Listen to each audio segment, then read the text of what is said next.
Salut à tous, aujourd'hui on se retrouve pour une petite vidéo. Donc aujourd'hui je suis en bord d'une rivière, je vais vous faire une petite vidéo. Comment j'élabore ma pêche, que ce soit en rivière ou en étang. Donc je vais tout vous expliquer en détail, c'est parti. Donc tout d'abord, moi quand je pêche la carpe, que ce soit en étang ou en rivière, j'aime bien arriver assez tôt le matin pour voir les activités sur le plan d'eau. Et ceci va m'aider à savoir où placer les cadres sur un plan d'eau ou une rivière. Donc ici, là, comme vous pouvez voir, je suis à côté d'une rivière où il y a énormément de nénuphars. Je ne sais pas si on va le voir ici, parce que là, c'est là où il n'y a pas de nénuphars.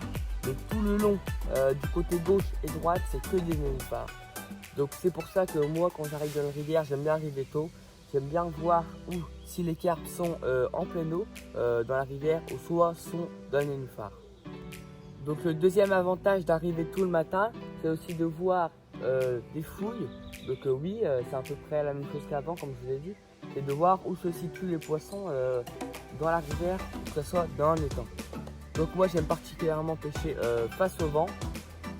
Comme là on peut le voir, là il y a pas mal de vent ce matin sur les branches. Il y a pas mal d'activités ici de poissons. Je vous avais ici au bord des branches juste là-bas. Et donc voilà, donc moi j'aime du coup particulièrement pêcher face au vent. Pourquoi? Parce que le vent en fait va amener la nourriture au bord où je pêche. Donc c'est pour ça que si jamais il y a vraiment beaucoup de vent et qu'il vient sur moi, je pêcherai au bord de moi.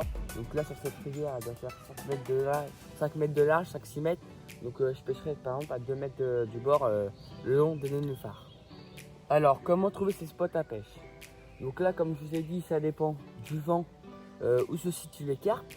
Alors moi je sais que sur cette rivière là il y a un tronc d'arbre juste au fond là-bas, enfin un tronc d'arbre, un petit virage, ça fait un petit virage où il y a un gros arbre où dessous et ben en fait c'est creux, où je sais que les carpes aiment bien se mettre dessous, que ce soit pour frayer ou juste pour se reposer. Donc moi que ce soit un étang ou une rivière qui a beaucoup d'obstacles comme ici on voit vraiment beaucoup de branches un peu dans l'eau, des nénuphars, beaucoup de troncs d'arbres au fond de l'eau. Donc ça serait plutôt ça des endroits où il faudrait pêcher, où les carpes on se dit qu'elles doivent être là. Donc dans ces endroits là j'aime bien pêcher avec des appâts qui se soulèvent un peu quoi, de 1 ou 2 cm. Donc je sais pas si vous connaissez, il y a la marque Mainline, je pense que vous connaissez, c'est un peu la base de ces bouillettes, c'est vraiment une marque qui marche beaucoup. J'aime bien pêcher avec des pop-up noix de coco blanches dans ces rivières là, ou avec des pop-up jaunes. Ça m'a toujours réussi dans ces rivières, donc je vous le conseille. Donc voilà, donc là on vient de changer de poste, on est juste 20 ou 30 mètres plus loin que celui d'avant.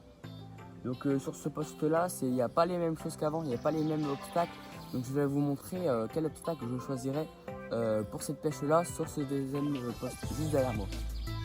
Donc sur ce poste là, je pêcherai plutôt juste en face, juste derrière moi, il y a comme une petite barrière en bois pour protéger les berges. Donc ça, je mettrai directement une canne ici sans réfléchir. C'est une canne de passage, c'est là que les carpes vont passer le long de ces barrières. Et donc c'est là que je mettrai une canne. Pour la deuxième canne, c'est comme avant. Juste à côté de moi, il y a aussi un petit groupe de nénuphars et je poserai une canne juste là. Donc moi, je pêche qu'à 2 cannes. Je trouve qu'en rivière, c'est largement suffisant. Même en étang, je pêche qu'à 2 cannes. Donc je trouve que c'est suffisamment déjà assez quoi. Et voilà. Voilà, donc quand je suis arrivé sur ce poste-là, il y avait déjà 2-3 fouilles. Donc c'était pas des carpes, je pense que c'était plus des poissons blancs. Parce que l'eau ici est très très basse. Donc nous en été on pêche pas la carpe ici parce que l'eau est trop basse et les carpes n'ont vraiment pas de place pour se combattre. Donc c'est pour ça qu'on les laisse se reposer à l'été et on les pêche plutôt l'hiver ou début de saison. Donc moi dans ces endroits là, donc c'est rivières et étangs, de toute façon c'est maintenant partout pareil. Je pêche vraiment qu'à la graine, je pêche plus à la bouillette. J'ai vu que la graine ça marchait très bien, en plus c'est un appât naturel. Donc c'est quelque chose que les carpes aiment. Moi, alors en graines, je pêche vraiment à la tiger, maïs, vraiment le maïs toute l'année aussi, oui.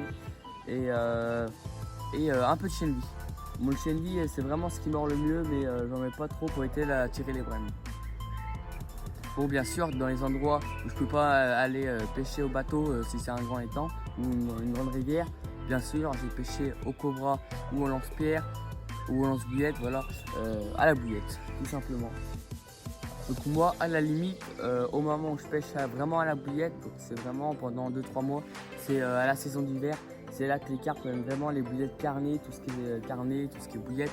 Donc c'est pour ça que je pêche avec soit des Monster Crab, Haute Démon et SK30.